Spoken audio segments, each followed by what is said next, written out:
En cette journée internationale des droits des femmes, une lecture du Saint-Coran a eu lieu à la mosquée de Sandervalia.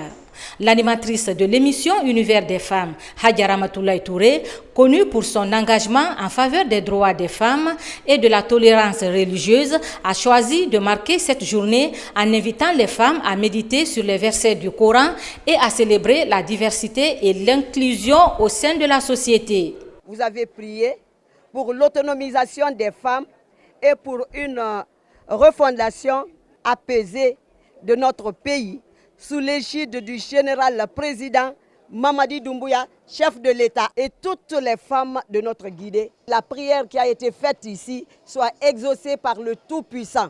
Bravo les femmes. L'autonomisation de la femme veut dire quoi? C'est que la femme, il faut qu'elle s'implique dans le travail.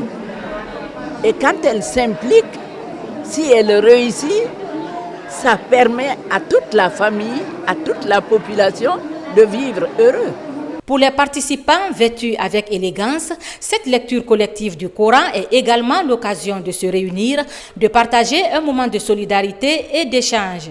Ils discutent, débattent et partagent leurs expériences de foi et de vie. Les femmes, elles sont aimées de Dieu parce qu'elles sont source de vie.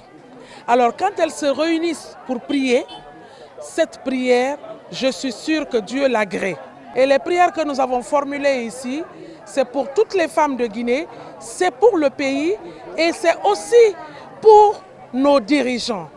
Parce qu'un pays avec à sa tête un dirigeant qui nous conduit sur le droit chemin, c'est important de prier pour lui pour que tout le pays se retrouve à partir de l'avant.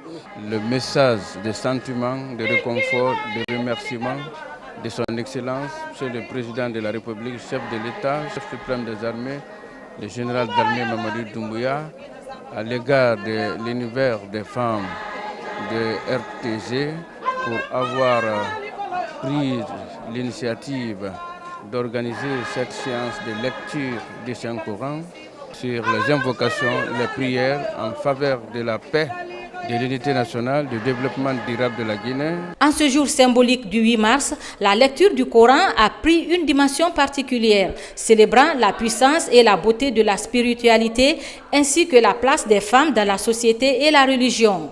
Une leçon d'unité et de respect qui restera gravée dans les mémoires des participants.